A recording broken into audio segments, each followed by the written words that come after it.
Alright, boom. Hey, episode what? 135. 135. 135. Tony in the building again. What's up? Alright. So, what is this one about, Chris? Wait, what'd you say, Tony? What was it? So this one's gonna be about life decisions and how they affected your life. You want to go ahead and start off? Okay, yeah, sure. The first, I guess, I don't know. I say my first major life decision, I guess, was like after I graduated and going off to college. So I went to school in Missouri called it was called Culver Stockton College. It was like a NAIA school, private school. Yeah, I got a scholarship in track. So yeah, so It was fast. sure. So I'm over there, and like I took a tour, and I'm already like not feeling it. Hey, what made you not feel it? Well, cause I always lived in the suburbs, and it was like really like just country, like just out in the middle of nowhere. butt-fuck nowhere. Yeah. Yo, he's the only person I've heard use that. I use that. Butt-fuck nowhere? Yeah, I use that all the time. Yeah. That's going into the roller. Yeah. And like, yeah, so it's like nothing to do. Didn't have a car at the time either, so like, and like if you want to do something, you'll have to like drive like 30 minutes to like get to Chicago. So you're basically gonna be stuck there. Yeah, basically. Damn, that does suck. Yeah, so For a young guy out of high school, now I'm stuck in this place. Fuck no. Yeah, I feel you, man. Fuck that. Wait, but did you do it? Oh yeah, I still went, cause like it was the only scholarship I had. Right. How long were you there for, though? A semester. Hey, fuck it, though. Cause like all I would ever do is like either be on my Xbox and like, yeah, that's You were like, go to miserable. class and just be on my Xbox, just go back to my dorm. Sounds like being back at fucking home in high school. Yeah, honestly. But worse, because you're in the countries, you Yeah, you can't do shit. I don't know nobody over here. That's what my sister did. She went to Navarro College, and Where's she that? wanted to live on campus, right? She Where's was that? like I don't know, somewhere in Texas, in the country, and she was like the only Hispanic chick there, so she felt very like isolated, and it didn't last long. Yeah. I love the city. I love being around fucking. Yeah, like you like seeing lights. And life. So Tony, you eventually realized that like you weren't happy, and it wasn't. Well, worth like that's not really what set it off. I mean, I like wasn't happy just from like the scenery, but like I didn't think that was like a good enough reason, like not just to leave. So I was there, like going to class and stuff, and then my track coach, I don't know, something ended up happening, and they said my track coach had to like leave. Uh-oh. So that's what kind of really like messed everything up, because it's like this dude that recruited me, gave me a scholarship, and now he just ups and leaves, and y'all didn't even tell us why. So I That feel sounds like like some. You got caught up or something? I feel like he did, cause like I mean I don't know, but so yeah, we're like there, like no track coach, so we're like basically just practicing our own and stuff. Damn. Yeah, so like we had to like make our own like practices, host our own practices and stuff. And But I mean, y'all did it though. yeah, we were kind tried. of doing it like we were trying to get hit off a little bit. You're not learning nothing. Yeah, like nothing to push us, because we're just like doing drills, and then on top of that, he would just start arguing and stuff. Like the team chemistry's not there, and we don't got nobody to supervise us. Like it's just everybody just saying what's on their mind and stuff, talking shit about other people. Oh man, fuck that. So like after all that, I was just like, all right, I don't think I can stay here, So like when I already like made the decision to leave, they told us that they hired a new track coach. So like, oh, okay. They waited, kind of. Yeah, it like took like a month, I think, for them to find a new track coach for like 2 weeks to a month or something like that. Yeah. And then so when he finally showed up, I was like already like I was already just ready to go. So I even told him, I was like, yeah, man, I ain't gonna lie to you, I'm about to withdraw from the school. Like, I'm out. So good luck. Here's your shirt. And peace. So then I left. I'm still in this group chat with them, and like they over here texting and stuff. And then I saw a text saying that the new track coach left too. I'm like, Oh, dang. man. I was like, yo, I'm so happy that Yeah. I left. Damn. Like I was like, yo, the biggest What a right waste. decision of my life right there. What a waste of time. For real, I'm saying. Like, But I mean, you learn something. You Yeah. learn that's I don't know, like the school can It's be an experience. It's an Yeah. experience. You know Yeah. what I'm for saying? sure. Go ahead, Chris. You got one? yeah. Oh man, yeah.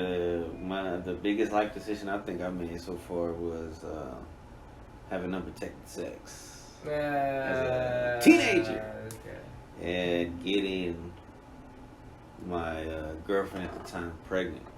I was like 19. So becoming a father. Becoming a dad. You ain't got to put it. You ain't got to start off the way you did. How did it come out bad? I was Really? fucking. Hey, I was honestly- a teenager. I was basically having unprotected sex. I'm trying to scare the kids that are listening.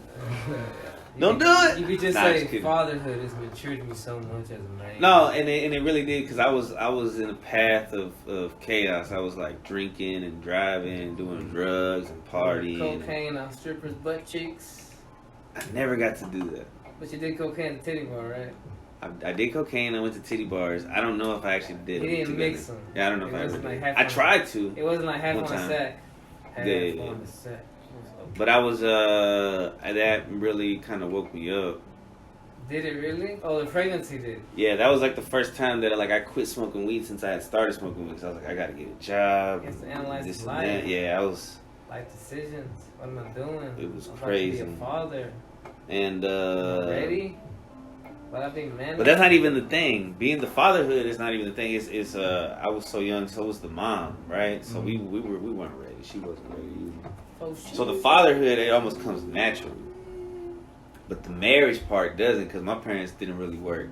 I didn't really know good relationships, so I was already like, Dang. it was crazy, it was chaos.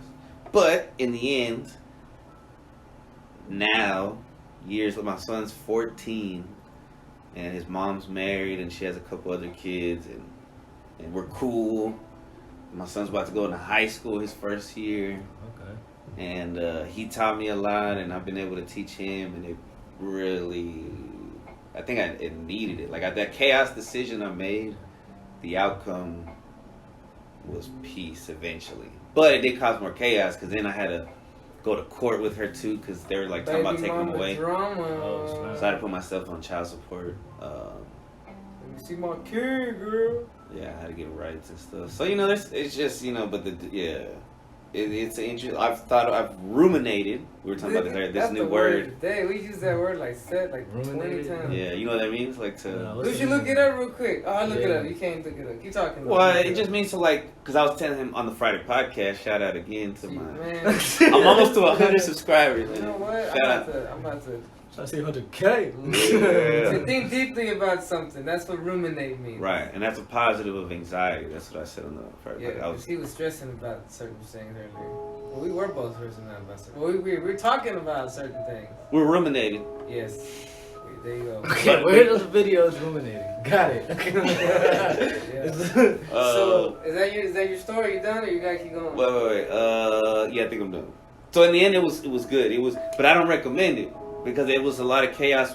I could have reached the ending in a different way. As a young person, Could've you waited. shouldn't be dealing with that kind of shit. As an 18, 19-year-old, you should be trying to figure your shit out instead of having to deal with being a father. You know what I'm saying? So would you say that's like You a baby having a baby. You know what I'm saying? like living life that way? That like That's the rough path. yeah, but But it might have saved my life. because like he needed it. That's like why. does that that's help you why- mature up like way faster? You would hope.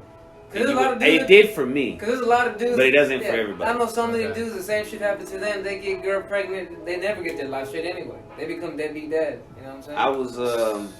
I was really lucky because like my mom was willing to help me. My parents weren't like, all right, you're out. They were like willing to help. They're like, you don't have to get married. We'll help you. So they really helped, which was cool of them. They really made up for the trauma they gave me as a kid. Like, cause they used to fight a lot and shit. Yeah. So that now that I had a kid, like now they're older and tired and cool, and so they really help. And yeah. What about you? One of my big life decisions I made was to not be a selfish asshole anymore. Like I literally one day, and it was when I had a fiance at the time. And she left me, bro. She left me. She left me because I was an asshole. I was selfish and I was controlling. I was jealous. I was a toxic piece of shit. And I didn't have no friends because I was a toxic piece of shit, right? And so in the process of me trying to get back, realizing that, oh, I lost her because I'm a piece of shit. I'm like, you know what? Not only am I gonna try and become a better person to get my girlfriend, fiance back, but I'm gonna try and become a good person because I'm gonna try and be doing what I've never done in my, I think I was like 22, 23 at the time. So in my 22, 23 years, I'd never tried to be a good friend. I was always just like a leech. I was that toxic friend. I was just using people, you know what I'm saying? Looking out for yourself. Yeah. I was all about, all about me. And I made the decision, I'm gonna be a good friend. And I was working at UPS at the time, you know what I mean, where I am now still. Well, and I remember I met this kid named James, you know what I'm saying? He was a new hire. I'd been there myself maybe 3 or 4 years, so, I was kind of helping him out. And we got real cool. And I remember I'm like, if this guy invites me to go and hang out and be kicking it with him, I'm gonna be a good friend. I'm gonna be humble. I'm gonna be open to shit. I'm gonna be nice, right? I'm not gonna be. Because it's easier to say nah and just stay. I used to be like that too. I'd be like, nah, I'm just gonna sit at home and smoke with myself. For sure. Like I used to be. And so this dude ended up, he ended up inviting me to hang out, and I become friends. He ended up introducing me to so much. He introduced me to smoking weed. Like before that, I had smoked weed this one period of my life when I met this chick. You know what I'm saying? She had got me into smoking weed. And for that month that we were together, I smoked weed with her. But at the other time of my life, I didn't smoke weed. And these guys got me into smoking weed because him and his roommates, they're real cool. They were real cool. It was like a dojo for me, bro. Like I'd never hit a bong, I'd never hit a pipe, I'd never smoked on the regular. You know what I'm saying? So they allowed me to go through those phases where you take one hit and you go to sleep for like 3 or 4 hours. Oh yeah, they were nice to you. Yeah, they let me experiment there. Like that was my dojo, my stoner dojo. I entered there a Padawan, and when I moved on, I was still a Padawan, but I was experienced. You know what I'm saying? So that led to a lot. Me deciding to be a good friend, me be a friendly dude. You know what I'm saying? And then as I started discovering myself, discovering. Blooming, so to speak, you know what I'm saying? Coming into me, my own, and getting to know myself, so to speak.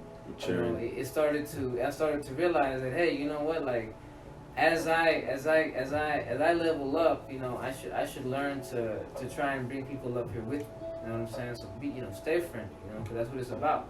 And then you realize that's what it's about. It is about being a person who people can find friendly. You know what I'm saying? People who they come around you and they feel good, because they know that you're gonna be you got a good advice, you got positive shit to say, or you're not gonna small talk people to death, you're not gonna be negative, you're not gonna good energy and stuff. Yeah, basically like that, right?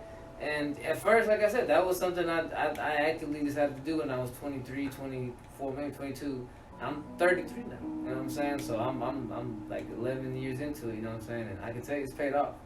That was, because that life decision led to so much other shit. Like I said, it didn't just lead to me finding weed and smoking on the regular.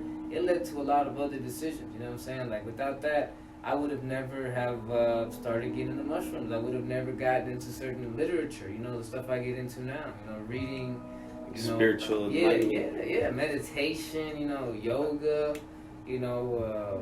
Learn how to cook, because I learned how to cook because I like hanging out over there, but they didn't cook. They always had this, fast food, processed food. I wasn't into that, so I learned how to cook. So what I would do is I would make myself a little meal the night before, knowing I would be there for like 3 or 4 hours the next day. You know what I'm saying? So he still does that to this day. They taught me how to prep. Yeah, they taught me how to prep. I became like a.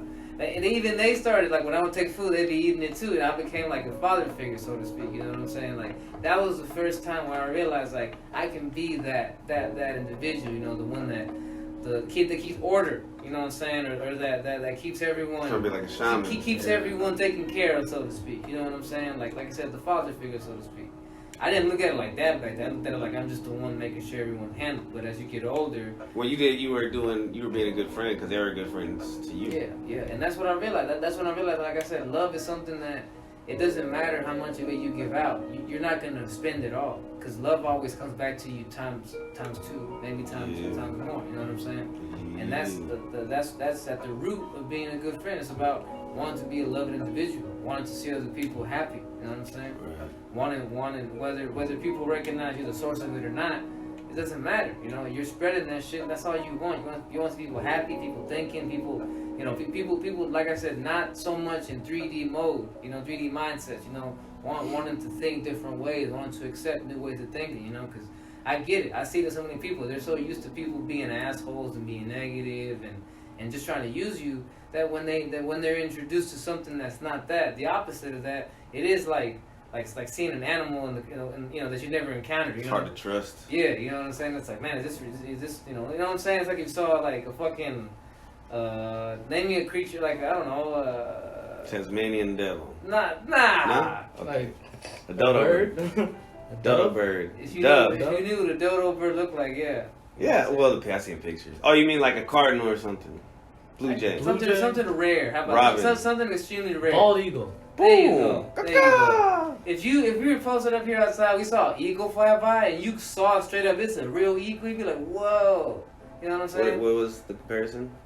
The You're fact the bald eagle? about when someone encounters real, genuine friendship. Right. You know what It's I'm saying? rare like that. Yeah. Yeah. You know, it's like I But could you know- have just used a rare Pokemon reference. You know what I'm saying? I guess I should have done that. I think now, though, it's becoming more common because, I mean, we talked about this before, too, but I think Everyone's ascending, so to speak. everybody's kind of waking A up. lot more people are on this shit that we Not are, everybody. and it's beautiful. A lot more But though. a big lot percentage more. of the population have realized that you can't trust everything you hear on the media and stuff like that. I want to speak on top of that. Like Yeah. yesterday when I was hanging out with my ride or dies, as you would say, he one of my boys, he works at the one of these shops out here near that Pepsi over there, and he saw this one guy stuck on the side of the highway, so he just stopped and like tried to help him out, and then he let the dude borrow one of his tools, and the guy just took off with it. Wow. Yeah, so I'm just like, yeah, bro, like, hey, you're too nice, man. You can't trust everybody out here, man. Like, for real. Yeah. So, It's rough out here. nah, yeah. So I've been lucky because I've heard stories too, like where my grandpa would give a bum like $1, and then the bum would be like, "What the fuck? Let me get some more." Yeah. But every experience I've had, I don't know if it's like we just happened to pick the right one or they were legit. I don't know, but everybody's been like this one dude. I gave him a fucking quarter and a penny, and he was like, "Hey man, whatever." I was like, "Man, I wish I had more," and he was pretty cool about it. But then I was in my dad's van, and I found some cigarettes. I was like, "You want some cigarettes?" And I gave him cigarettes. Take anything. Yeah. That's when you know they're legit. I think 'cause for sometimes there are people out there that are just assholes. But then I guess you gotta think about their own life decisions and their trauma and shit. So you got any other major life decisions that you? Well, yeah, honestly. Let me see. I think, honestly, another life decision I made was buying my first car. Yeah. Man, because I didn't know shit about how to negotiate. So, like, you know, I got my brother and my parents to help me out. We went to this shop out in Dallas. Yeah, I found the car on Car Gurus. I used that app. Shout out to Car Gurus. You know, Yeah. pretty simple, easy. Yeah. But yeah, we went over there the first time, and I'm just looking, like, just checking it out. You know, doesn't look too damaged, but you know, you never know. And then my brother was like really just talking this man up, like, you know, telling this man, like, yo, like, yeah, we've been to all these other deals too. It's like, you know, 3 cars, like, saw 3 other challengers, like, the 3 other challengers on the list, and we just saw this one because it stands out a little more than the others. So, like, you know, what can you do to, like, help us? And I'm just sitting there, like, you know, damn, we ain't gonna know. This is the first place we've been to. This is the only car and only car. So I'm just like, dang. So that's like really how you negotiate. You gotta like lie a little bit, cause like, you know, I'm still trying to learn. I also kind of already messed it up with that car, cause I already told the dude like we're gonna put 5,000 down when I shouldn't have even said that, John. Cause he really could have dropped the price even lower, and then I probably. But like once I said that, he already knew like, yeah, he's gonna. Oh, he's got it. You're in. So, I feel you. yeah. But, I mean, honestly, the car treated me nice, though. Dude tried to be slick, because when I test drove it, I didn't realize one of the headlights was out. And I was like, nah, dog. And then he said, like, yeah, I'll go get my boys to change it, but you want to go ahead and sign the paperwork? I was like, yeah, I'll sign it after I see that headlight. Yeah, because they'll just put it off, and you'll never. It was like, It'll be yeah. hard as hell just to get back in. But yeah, That's tight. Yeah, I always dreamed of having that car. So, I mean, it ain't the car that I want, but I always wanted it for my first car. That's a great first car. Yeah. So. Yeah. One of my first cars was like I'm driving a van right now, but in high school I was driving a minivan, another minivan. And then when I got my first like real car, it was a Hyundai Elantra, man. That was great. Yeah. Go ahead, Chris. You got no life decision? Yeah, becoming a teacher assistant, because I used to always work in. So my first job, I worked at this place called Phonasia, where it was like banquets and stuff like that. Then I worked at the movie theater. Then I worked at UPS for like 2 weeks, and I couldn't do it, man. I was a loader. The same one? Yeah, in Mesquite. Oh, okay. I did the whole week of training where you're in like a portable, and then I did a week of actually doing it, and it was fucking tough. I was like, I quit. Because they had me as a loader and shit. And then, where I go after that? Levine's, where I met him a long time ago. At Levine's in Garland, which doesn't exist anymore. And I met a lot of people there. And it was a good decision to leave that place because I get kind of used to stuff. Like, I don't like change, right? I mean, I've been at this, I'm a teacher, so I've been there for 10 years now. But I'm glad that I became that I decided to leave customer service because I went from Levine's to PLS, check cashiers, to Ace. And that whole time it's like, at PLS, you got a lot of people charging them check. You can charge them whatever you want to charge them at PLS. If it's, and unless it's like a work check up to $1,500, but if it's like somebody's grandma died and the government sent them a check, we could charge like 15%. Like, we get money. And it's all about spitting game, just like the car place. And I got tired of it. And then I went to, I came up short too much. So I got fired. But I went to Ace. Ace was cool. Okay. But when the opportunity came up to work with kids, I was like, yeah, I'm tired of working with grown-up customers. And I knew I wasn't, like, tough enough to work at UPS. So the opportunity came up, and I've learned a lot, man, working with kids. I think it's helped me with some of my trauma because it's kind of in the hood. So some of those kids only got dads and they come from their own shit, and so it's like it's very interesting working with kids. Enlightening, stressful, but I think it was one of the best decisions I probably made as well. Yeah. See, I'd be wondering that, like, I always like hated school, so like I never saw myself like becoming a teacher. But I mean, to be a public figure though, I think that would be pretty cool. Yeah. You know, just pass what you know on to these little kids, and that would be dope. Yeah, bro, they absorb, and some of them are hard headed, but it's harder to be mad at a kid than it is to like when I used to have crazy customers that are grown ass people, and I'm like, I can't forgive you. Because like the kid don't even know. Yeah, you don't know. They're still trying to learn. Yeah, and a lot of times they're just so positive. So you go to work and I'm like on my own shit. I'm thinking about my own bullshit, and the kid will just be like, "Oh, look at this picture I drew of you. Look, I learned how to do this." And she's like, "So you teach like elementary school or middle school?" Yeah, elementary school, and I started off as a pre-K bilingual teacher. Right now I work with pre-K and autism pre-K. Oh, okay. Some of them are sped, but I've worked with from pre-K to 5th grade, all the levels. Pre-K is probably my favorite. Because they're a little more chill, and bro, you get to 3rd and 4th grade, they start talking back and cussing and shit. It's like, hey man, it gets kind of wild. Like, I'm not gonna say the school I work at, but this one kid took an empty gun. He was in 3rd grade this past school year. What? Yeah. Oh snap! It was wild. That's crazy. They need love, man. Teachers don't get paid enough. All right, what about you? Was another one? Life decision? An important decision I made was to learn to play chess. Because it changed the way I think. You know what I'm saying? Because chess is a very strategy-based game, and if you get into chess, bro, like you know, obviously, like in any game, you don't want to lose, but in chess, you don't want to lose with the passion. You know, you do not want to get mated. You know, so you don't want to look like a fool.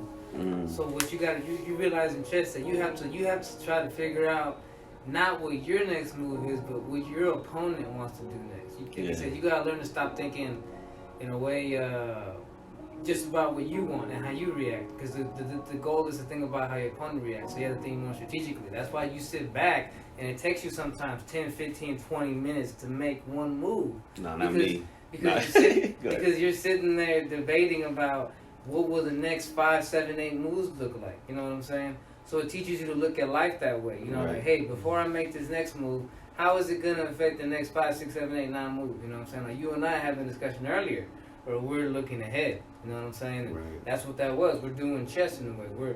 We're trying to see what one play, what one move will lead to in the future here. You know, right. we're looking possibly a year ahead. You know what I'm saying? You think that's how Mike looks at it? Hell yeah. But really? Yeah, Mike is a chess master that we know. He works with us. You know, he's a legit chess master. You know what I'm saying? I think he already analyzed. Like I played with him a couple. But did I ever play him? Probably not. He probably saw me playing you guys. That's why Mike. No, he can manage really good. Like he knows what's coming and he can manage it. But as far as getting it done, he's still kind of with the execution. He's still kind of lazy. You know what I'm saying? But the strategies of mine, he has it for sure. He can put. Yeah, he's a good planner. Okay, so you're basically saying that Mike knows how to make plans, but executing the plan is what he will struggle at. Shout out to Mike if you're listening. This is all love. Because chess, like, you put a plan together, all you gotta do is move your fingers. You know what I'm saying? But that's at work. It's not just about moving your finger. It's all physical, man. You gotta put a plan together. Well, mental for sure. And then you gotta move. You gotta bust your ass to get it done. You know what I'm saying? Talking about formation and shit. Yeah. Like I heard myself the other day trying to move a fucking fridge. Like I'm not a mover. Shit sucked, bro. Like I heard my rib pop and shit. Oh. Yeah, shit sucks. I think it was a refrigerator. But yeah, it was a refrigerator. My mom's boyfriend shot to that mother, but he's cool. But he didn't want to empty it out, so it was full. No, bro. You gotta you have to. You have to. I'm never helping him again. No, I'm saying because it's to move it, you gotta unplug it, so everything that's in there could go rotten if you leave it unplugged for too long. Yeah, that's true. So, but he was like trying to do real fast and shit. So I think that's a big life decision for me with learning to play chess. Because it helped me think more strategically. You know what I'm saying? In all aspects of life. Like Like I already try to be disciplined. I try to have like military mindedness. You know what I'm saying? Without having all that military stuff. And this only helped. You know what I'm saying? If you take it the right way, chess, it can really make you more disciplined and more patient. You know what I'm saying? Oh, for sure. Because if you're playing with somebody that takes 15 minutes to make a move, I gotta be patient. Yeah.